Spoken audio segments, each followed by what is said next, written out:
श्री शिवाय नमस्तुभ्यम। हर हर महादेव। चंद्र ग्रहण के 14 दिन बाद पड़ने जा रहा है सूर्य ग्रहण। जी हाँ, सूर्य ग्रहण 21 सितंबर 2025 को पड़ने वाला है और इसका प्रभाव मैं पहले ही आपको बता दूं कि इसका प्रभाव भारत में नहीं है। भारत में ये दिखेगा नहीं, तो भारत में इसका कोई भी सूतक पातक कुछ भी असर नहीं होगा। तो भारतीय लोगों को टेंशन लेने की जरूरत नहीं है। प्राय यह ग्रहण अगर देखा जाए तो न्यूजीलैंड के अंदर, फिजी के अंदर, ऑस्ट्रेलिया के अंदर दिखाई देने वाला है। यह ग्रहण भारतीय समय अनुसार रात को 11 बजे से लेकर रात को 3:23 पर यह सूर्य ग्रहण रहने वाला है। तो जो भी न्यूजीलैंड, फिजियो और ऑस्ट्रेलिया में भारतीय रहते हैं, जो ज्योतिष को मानते हैं, वो कन्वर्ट करके देख ले। आपके ऊपर 12 घंटे पहले सूतक का प्रभाव लग जाएगा। हालांकि भारत में सूतक पातक और इस ग्रहण का कोई भी प्रभाव नहीं होगा।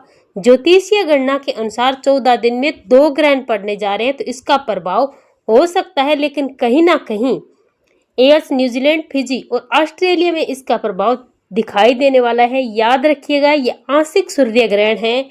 यह भी मैं आपको बता दूं, कहीं ना कहीं जो भी बाहर इन कंट्रियों में रहते हैं, तो 12 घंटे पहले कहीं ना कहीं सूतक प्रारंभ हो जाएगा। इसको निकाल लीजिएगा और सूतक के दौरान मूर्ति को स्पर्श करना, खाना बनाना, गर्भवती स्त्री का योग व्यायाम करना, कोई इम्पोर्टेंट काम करना थोड़ा वर्जित होता है। साथ ही साथ देखा जाए, इस समय पे कोई छत डालना, घर निर्माण का कार्य करना, मांगलिक काम करना, व्यापार की डील करना वर्जित होता है। यानी सूतक के अंदर, ग्रहण के अंदर ये चीजें वर्जित होती है। लेकिन गर्भवती स्त्री, वृद्ध और बालक कुछ ना कुछ भोजन कर सकते हैं, क्योंकि ग्रहण जो चलेगा वो 12 घंटे का सूतक और 4 घंटे का ग्रहण है। वो तो तकरीबन 16 घंटे का चलेगा। तो 16 घंटे तो गर्भवती स्त्री, बच्चे और वृद्ध भूखे नहीं रह सकते। ऐसे में उनको कुछ ना कुछ खाना चाहिए और उनके अंदर तुलसी दल यानी तुलसी का पत्ता डाल के आप जल ग्रहण कर सकते हैं।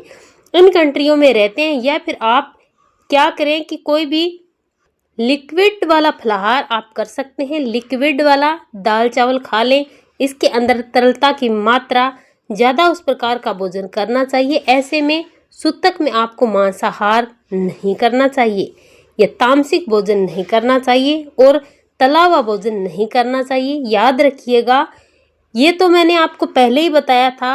अब यह जो सूर्य ग्रहण है उसमें छत्रभंग अहन नाम का एक योग बन रहा है, क्योंकि यह ग्रहण लगेगा तो मिथुन लगन उदित होगा। सूर्य, चंद्रमा और बुध तीनों ग्रह कन्या राशि के अंदर रहेंगे। कन्या राशि पे ग्रहण लगेगा और शनि और सूर्य का समसप्तक योग बनेगा, जिसको हम छत्रभंग नाम का दोष कहते हैं। तो यह जो छत्रभंग का मतलब होता है सत्ता को हिलाने वाला, वर्ल्ड ऑर्डर को हिलाने वाला। ऐसी बात मैंने पहले भी बताई थी आपको। नेपाल में क्या हुआ आपने देखा ही है, देखते ही रह गए आप। सभी न्यूज़ वालों ने भी ये बात रखी थी, आज तक में भी ये बात आई थी और काफ़ी एस्ट्रोलॉजरों ने भी इस बात की पुष्टि की थी। और आपने नेपाल की जो हालत देखी है वही हुआ। तो चीज़ें कैसे घटित होती है, ये मेदनीय ज्योतिषी होते हैं, या फिर रखिएगा तो इस वक्त की छत्रभंग योग, छप्पर योग बन रहा है, जिस कारण से पाकिस्तान, तुर्की, वेस्ट इंडीज और कहीं ना कहीं यूनान या अरब देशों के अंदर सत्ता परिवर्तन के योग नजर आ रहे हैं। यहाँ पर भूकंप की घटनाएं होती है, यहाँ पर सत्ता परिवर्तन की स्थितियां आपको 40 से 45 दिन के अंदर देखने को मिलेगी। तो इन देशों पे सूर्य ग्रहण, चंद्र ग्रहण का प्रभाव भारी रहेगा। कन्या राशि में जो सूर्य ग्रहण है इन देशों के लिए बहुत ही अच्छा नहीं है। साथ ही साथ अब हम बात कर लेते हैं इसका राशियों पे क्या प्रभाव है, इसके बारे में चर्चा कर लेते हैं। सबसे पहले मेष राशि, आपके 6ठे भाव में ये ग्रहण का प्रभाव है। अच्छा बुरा दोनों प्रकार का फल आपको कैरियर में मिलेगा। वहीं पर पुरानी डीलें आपकी बनती हुई नजर आएंगी। साथ ही साथ देखा जाए तो पुराने ऑफिस में कोई काम रुका है तो वह बनता हुआ नजर आएगा। लेकिन कहीं ना कहीं बहुत से तनाव भी आपको 202 दिन और 40 दिन तक सहना पड़ेगा। इसके योग नजर आ रहे हैं। इसी प्रकार से वृषभ राशि के बारे में बात करें, आपके 5वें भाव में ग्रहण का प्रभाव है। पंचम भाव प्यार का होता है, रिलेशन का होता है। इसमें कुछ तकरार, अनबन दिख सकती है। संतान से कुछ वाद विवाद, संतान को एएनटी की समस्या रह सकती है। 40 से 45 दिन मिथुन राशि के बारे में अगर हम चर्चा करें तो आपके 4th भाव में यह ग्रहण का प्रभाव है। सूर्य शनि का समसप्तक भी चतुर्थ भाव में बन रहा है। कहीं ना कहीं माता पिता को हेल्थ के इश्यूज रह सकते हैं। प्रॉपर्टी संबंधी काम काज में आपको दिक्कतें, वाहन में आपका खर्चा ज़्यादा आ सकता है, इसके योग बन सकते हैं। कर्क राशि वालों के बारे में बात करें तो आपके तृतीय भाव में रिले ये ग्रहण है। वैसे तो कोई प्रभाव नहीं है। लंबी दूरी की यात्रा करना चाहते हैं तो थोड़ा सावधान रहें। लंबी दूरी की यात्रा में आपको कष्ट हो सकता है, अन्यथा इस ग्रहण का कर्क राशि में बहुत ज़्यादा प्रभाव नहीं है।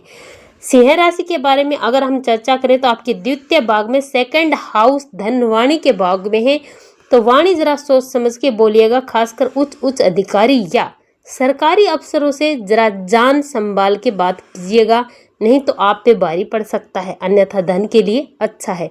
धन का कुछ लाभ आपको 40 से 45 दिन होता हुआ नजर आएगा, लेकिन वाणी में बहस भी हो सकती है। साथ ही साथ कन्या राशि के बारे में बात करें तो कन्या राशि आपकी राशि पे यह ग्रहण है, तो अच्छा और बुरा दोनों प्रकार का यह ग्रहण बैंक से संबंधित कोई चक्कर आपको काटने पड़ सकते हैं। ऑनलाइन ट्रांजैक्शन अगर आप कर रहे हैं, बड़ी ट्रांजैक्शन कर रहे हैं, तो लाखों की थोड़ा सतर्कता से एक बार कन्फर्म करके ही करें, नहीं तो आपको ऑनलाइन कुछ दिक्कतें हो सकती है, लेकिन कोई मान सम्मान भी आपको मिलेगा। उच्च अधिकारी आपकी सराहना करते हुए नजर आएंगे, आपको मान सम्मान मिलेगा। तो अच्छा बुला रहा है, दोनों प्रकार का प्रभाव है।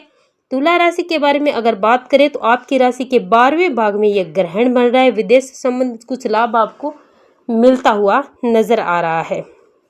स्थान परिवर्तन, नई नौकरी की योग आपके नजर आ रहे हैं। जहां पर रह रहे हैं तो 40-45 दिन में आपका यह हॉस्टल जहां किराए पे रह रहे हैं वहां का स्थान परिवर्तन होने के योग नजर आ रहे हैं।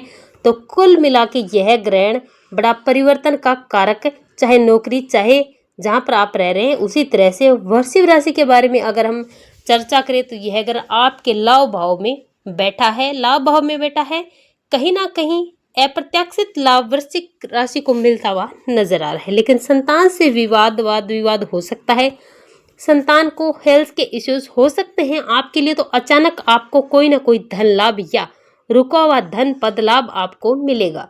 धनु राशि के बारे में इस ग्रहण का प्रभाव देखिए तो आपके 10th हाउस में यह ग्रहण पड़ रहा है। तो 10th हाउस में ग्रहण पड़ने से कहीं ना कहीं अब उच्च अधिकारियों से कुछ वाद विवाद आपके हो सकते हैं, लेकिन क्योंकि 10th हाउस कर्म का भाव है, नई नौकरी आपको ऑफर मिल सकता है, नया प्रोजेक्ट आपको दिया जा सकता है। कहीं ना कहीं आपकी ऑफिस में कुछ इच्छाएं मान ली जा सकती है, लेकिन कलीग से और आपके बॉस से आपके किसी टॉपिक को लेकर वाद विवाद हो सकती है। इसी प्रकार से मकर राशि के बारे में अगर हम चर्चा करें तो आपके 9वें भाव में यह ग्रहण पड़ रहा है। तो पहला तो विद्यार्थी का मन कहीं ना कहीं एकाग्रित नहीं हो पाएगा।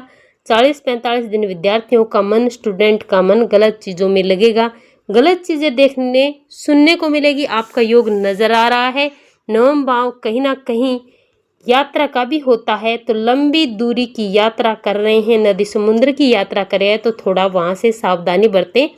सावधानी आपको बरतनी है, सावधानी हटी दुर्घटना घटी, अन्यथा इस ग्रहण का कोई प्रभाव नहीं है। इसी तरह से कुंभ राशि के बारे में हम बात करें तो आपके 8वें भाव में यह ग्रहण है। 8वां भाव का मतलब गवर्नमेंट से संबंधित कोई परेशानी आपको आ सकती है, इसके योग नजर आ रहे हैं। कोई गवर्नमेंट से संबंधित कोई नोटिस आपको आ सकता है। ऑफिस के अंदर कोई बड़ी परेशानी, करियर के अंदर कोई बड़ी से बड़ी परेशानी का सामना आपको भाई करना पड़ सकता है, इसके योग नजर आ रहे हैं। तो कुंभ राशि वालों का थोड़ा करियर से संबंधित दिक्कत। इसी प्रकार से मीन राशि के बारे में अगर बात करें तो आपके 7वें भाव में यह ग्रहण पड़ रहा है। तो पति पत्नी या लो पार्टनर से थोड़ा आपको वाद विवाद नहीं करना है। पार्टनर के कहीं ना कहीं आपके माता पिता से किसी टॉपिक को लेकर वाद विवाद हो सकते हैं, पार्टनर परेशानी में पड़ सकता है। पार्टनर से वाद विवाद करने वाला यह ग्रहण का आपको प्रभाव दिखने वाला है। तो कुल मिला के देखा जाए तो 12 राशियों पे यह ग्रहण का ज्योतिषीय प्रभाव। अब जहां पर ग्रहण पड़ रहा है उनको क्या करना चाहिए, उनको जब ग्रहण पड़ रहा है यानी कि भारतीय समय के अनुसार 11 बजे से 3:23 तक पड़ने वाला है। इस समय पे तांबा पहले से खरीद के रखें, लाल फूल पहले से खरीद के रख लें, लाल दाल आप पहले से खरीद के रख लें और ग्रहण के समय से सूर्य और भगवान विष्णु के नाम से निकाल के रख दें कि मैं ग्रहण के बाद इनको दान दूंगा। अगर आप ओम गृहिणी सुर नमः ओम घणी सुर नमः दान की वस्तुएं ग्रहण काल में अपने पास रखें और गृहिणी सुर नमः ओम गृहिणी सुर नमः ओम गृहिणी सूर्य नमः ऐसे दान की वस्तु अपने पास रख के दान जब ग्रहण खत्म हो जाए तब उसके बाद परिवार के सभी मेंबर के साथ हाथ लगाकर अगर आप अगले दिन उसी समय पे किसी और को दान दे देते हैं तो यह दान सर्वश्रेष्ठ माना जाता है। 1000 रुपये काम बनने वाला महान दान होता है। ग्रहण का दान वो दान जरूर दें, उसे ना चुके। याद रखिएगा, अगर आपने दान दे दिया तो करियर से संबंधित कोई भी सूर्य करियर का स्वामी है। यह सूर्य आपके तेज का, यश का, पद प्रमोशन का, सरकारी काम का स्वामी है। तो सरकारी कोई भी विदेशी संबंधित रुका हुआ काम, विजय का, सरकारी किसी भी चीज का रुका हुआ, आपको यह उपाय जरूर कर लेना है और इससे आपको लाभ हो सकता है। तो आप जरूर करके देखिएगा। ईश्वर वस्तुभ्यम हर हर महादेव।